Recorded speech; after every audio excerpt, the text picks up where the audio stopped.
হরিণ বাচ্চা প্রসব করবে, প্রচুর বজ্রপাত হচ্ছে।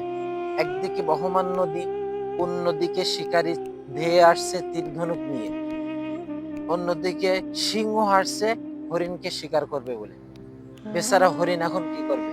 একদিকে বহমান নদীতে ডুবে মরবে, না অন্যদিকে সিংহের পেটে যাবে, না অন্যদিকে শিকারীর হাতে শিকার হবে।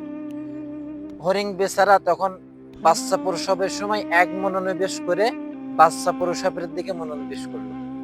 মিরাকল কাকে বলে জানেন? হঠাৎ আকাশে মেঘ হয়ে বজ্রপাত হলো, শিকারীর লক্ষ্যভ্রষ্ট হয়ে হরিণের গায়ে না লেগে লাগলো সিংহের গায়ে। আকাশে বৃষ্টি হয়ে আগুন নিভে গেল, হরিণও সুন্দরভাবে বাচ্চা প্রসব করলো। আমরা এখানে অনেক সময় ভুল করে থাকি মানুষরা।